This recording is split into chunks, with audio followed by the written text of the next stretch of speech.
오늘 목요일 새벽에 만난 하나님 오신 여러분들을 예수님의 이름으로 환영하고 축복합니다. 기도하겠습니다. 주님, 좋은 날입니다. 하나님이 주신 이 좋은 날을 말씀으로 시작합니다. 오늘 하루 하나님의 은혜를 경험하며 살길 원합니다. 작은 일이든 큰 일이든 우리 앞에 맞닥뜨린 일들에 대해서 그것이 좋은 일이든 좋지 않은 일이든 하나님의 손길을 느낄 수 있기를 원합니다. 그 일들을 통하여서 하나님을 다시금 생각하고 하나님을 만나는 계기가 되기를 원합니다. 죄의 유혹이 있을 때 죄의 유혹을 넉넉히 이길 힘을 주시고, 감사의 제목이 있을 때 우리의 입술과 마음을 열어 하나님께 마음껏 감사할 수 있는 시간이 되도록 인도하여 주시옵소서. 오늘도 우리에게 주신 하루를 감사하며 우리 주 예수 그리스도의 이름으로 기도합니다. 아멘. 오늘 말씀은 레위기 26장입니다. 레위기 26장 14절부터 24절까지의 말씀 같이 보도록 하겠습니다. 레위기 26장 14절에서 24절입니다. 우리 같이 읽겠습니다.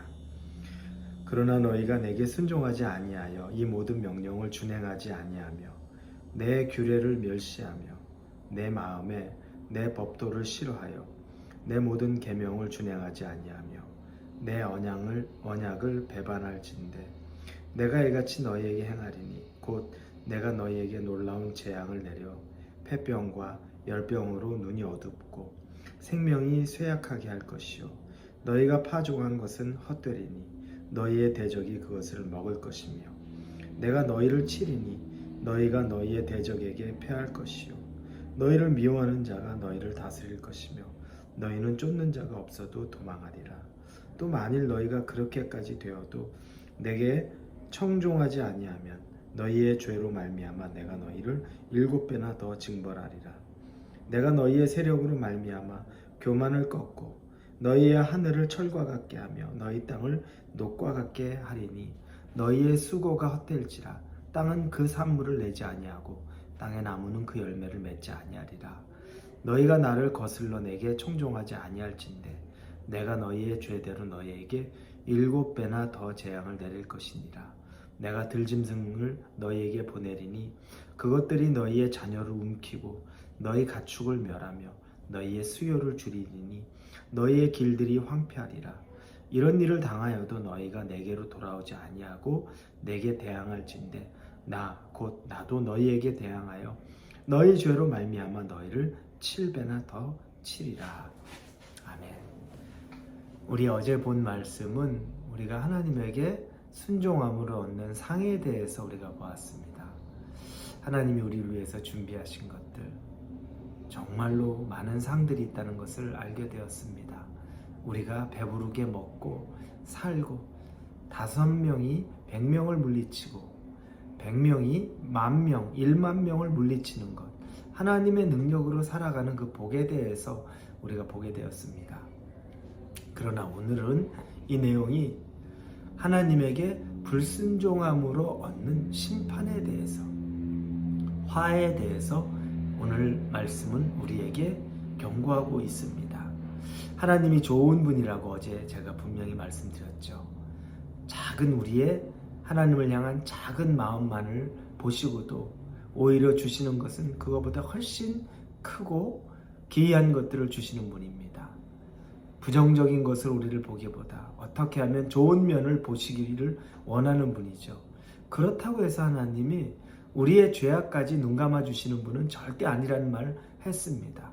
은혜와 복을 충분히 부어주시는 분이기는 하지만 우리 죄, 하나님 안에서 우리가 범하고 있는 그런 것들에 대해서 묵인하지 않으십니다. 명확합니다. 하나님은 아주 분명합니다. 순종하는 자에게는 복을 주시고 불순종하는 자에게는 심판이 임한다는 하나님의 그 정확한 잣대가 우리 앞에 놓여 있는 겁니다.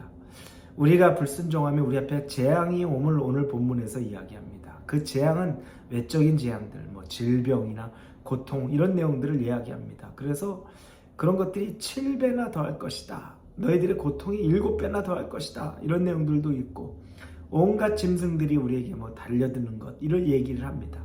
그러나 그 중에서도 우리가 좀 한번 보고 싶은 것은 우리가 파종을 해도 16절에 보니까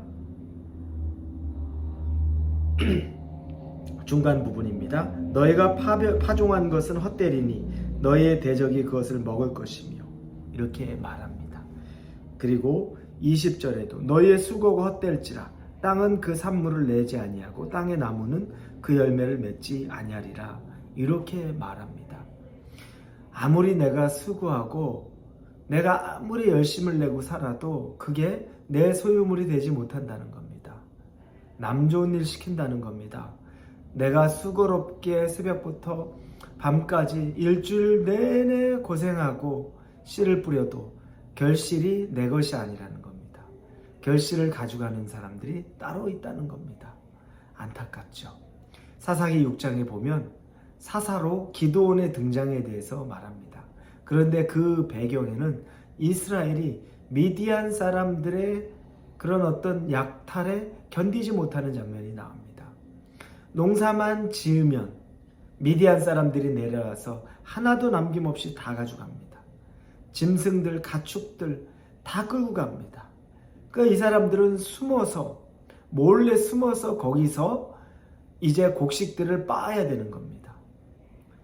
왜냐하면 들통나면 보이는 것은 다 가져가기 때문에 어쩔 수 없는 겁니다. 그래서 그들이 하나님에게 부르짖어서 살려달라고 얘기하니 하나님이 기드온을 통해서 그 땅 가운데 자유를 주시려는 그 계획을 말합니다.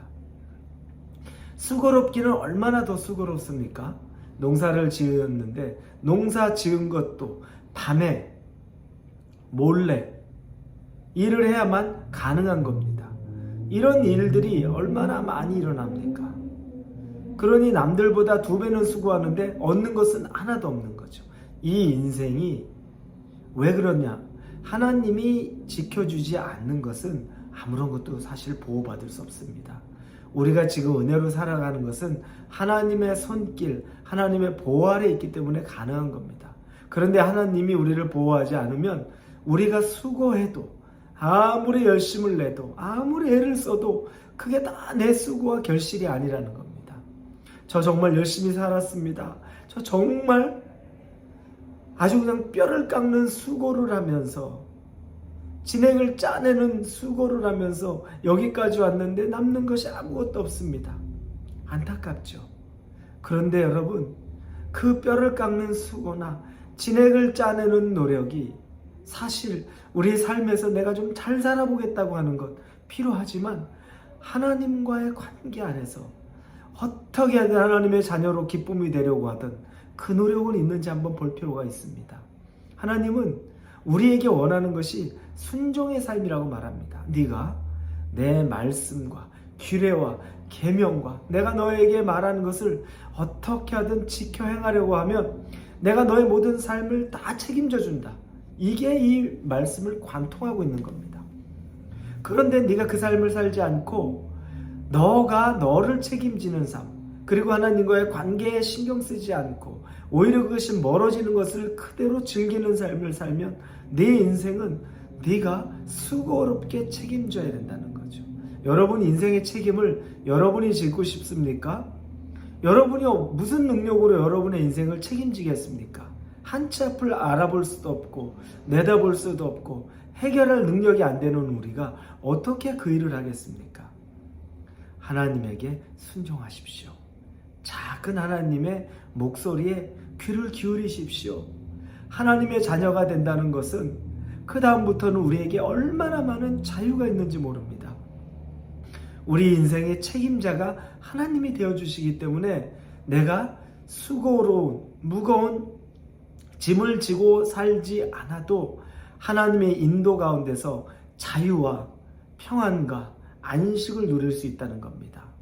밤과 낮으로 내가 애를 써야만 먹고 사는 것이 아니라 하나님의 은혜 안에서 먹고 사는 것, 그 은혜 안에서 자유한 것을 하나님의 말씀에 순종하며 사는 경험을 통해서 여러분이 오늘 하루도 누리실 수 있기를 예수님의 이름으로 축원합니다. 기도하겠습니다. 내가 열심히 살아야만, 노력해야만 결실을 얻는 그 삶을 넘어서서 하나님의 말씀 안에서 누리는 삶을 살기 원합니다. 우리의 삶을 인도하여 주옵소서. 예수님의 이름으로 기도합니다. 아멘.